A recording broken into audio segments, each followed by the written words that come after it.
Hey everyone, and welcome to another episode of Arcade Hunter. This episode was filmed at the Game On Expo 2016 in Mesa, Arizona. And what you're seeing here, we'll start with first, is a walkthrough of the large free-play arcade area. And what you're hearing in the background is the mini-bosses actually playing live in the arcade, which was really cool. And as you can see, they had a lot of really cool arcade games to play too. Some new stuff, old stuff, really old stuff, really good variety. Also, if you have Pandora, create a mini-bosses station. You'll thank me later, trust me, if you're into video game music. But anyways, let's take a look at what's going on over here. Got a 4-player Teenage Mutant Ninja Turtles cabinet, a bunch of Killer Instincts and Mortal Kombat cabinets. That was pretty cool. Even had some pinball machines, which we'll take a closer look at later. Unfortunately, that Rampage World Tour machine was down all weekend. I really did want to play that.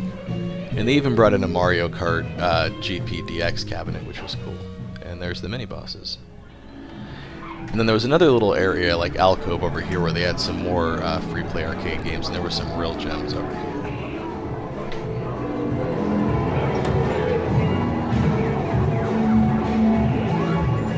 I'd never seen this game before, Thunderjaws. And here's a Tapper cabinet they have, and it's not root beer Tapper, it's actually the Budweiser branded one with the tap pulls as controls. Pretty cool to see. And all the original brass and wood accents. Here's a better picture of it so you can see like the brass foot bar and stuff. It's made to look like a bar. It's pretty cool. And here's a closer look at that Thunderjaws game. This is an early 90s Atari Arcade game that I wasn't familiar with, and I played it for a little bit. It was kind of difficult, but it was fun. It's a action shooter game. And here's that 4-player Turtles cabinet. This was really fun. This brought back a lot of memories. Unfortunately, the side artwork wasn't there on the cabinet.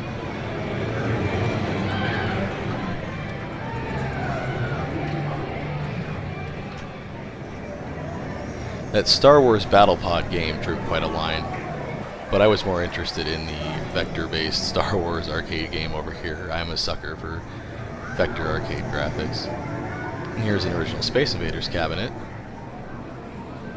And here's Major Havok, which is another vector-based graphics game, which I really love. This is a 1983 Atari game, and I used to actually play this at a Circle K back in the day, back when we used to actually walk up to a convenience store to play arcade games. And it's a cool game because it starts off as a shooter, and it uses a rotary dial, kind of like what Tempest has, to control the ship. And then once you shoot all those little protector ships, you land your craft in the white area, and then you're a guy, and you get out and you have to plant a bomb on a reactor and then get back out again. And you actually use the rotary dial to control the guy, too, to run, and then there's a jump button that you can use. Definitely one of my favorite vector games.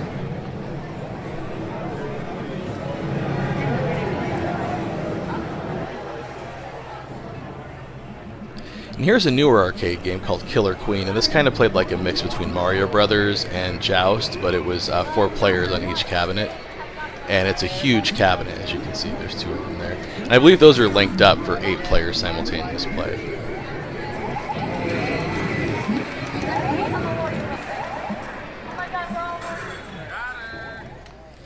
And here's a Tron cabinet.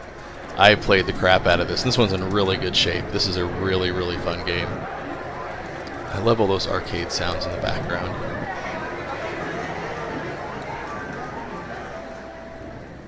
And here's a sit-down Space Harrier cabinet. I haven't seen one of these in forever either. This was fun to play, but I barely fit in it.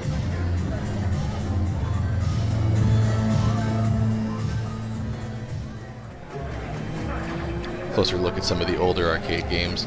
That Popeye Machine was awesome, and it was in really good shape. And then here's a really awesome Nintendo Versus cabinet.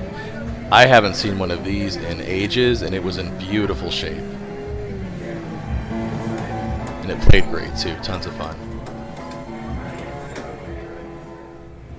And here's another vector graphics game. I was in vector graphics heaven at this thing this year.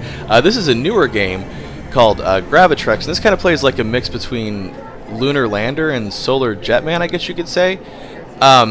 And the way this is a cocktail version, the way the screens are laid out are really cool, how each player has their own screen that they can see. And there were even a few Japanese arcade cabinets over in the modern console / PC gaming area. I'd never sat down at one of these before and played it, and that was pretty fun. And then here's a Neo Geo Cabaret cabinet, which you don't see very often, and then a Nintendo Red Tent, but this one's actually been modified. You can see it says Play Choice Pi on it. I'm assuming it has a Raspberry Pi in it.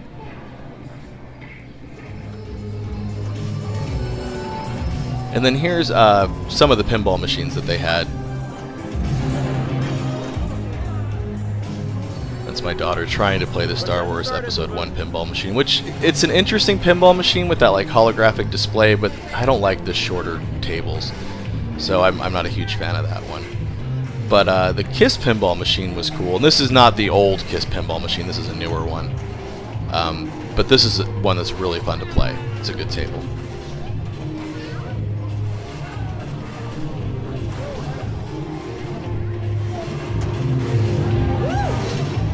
It was nice to see some pinball machines at Game On Expo. I didn't remember there being any there last year.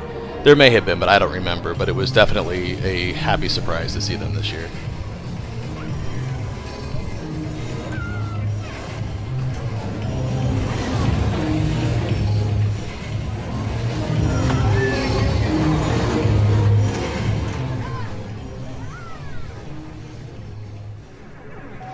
And here's a one-of-a-kind custom pinball machine that was there, and this is pretty neat.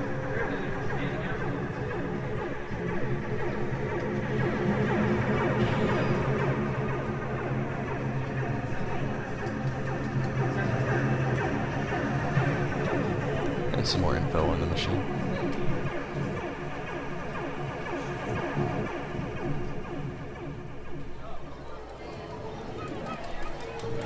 And here's the Final Fight cabinet, which was fun. Here's me playing with my daughter.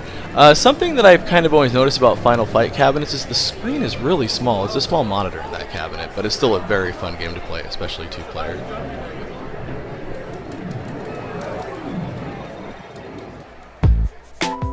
Hey, thanks for checking out this episode of Arcade Hunter. If you like arcade games as much as I do, you're probably going to want to check out episodes 1 and 2 up there. And also, if you like arcade games, you can check out my review of Sengoku for the Neo Geo NVS. And also, don't forget to hit those like and subscribe buttons and check out my links to the social media junk down below.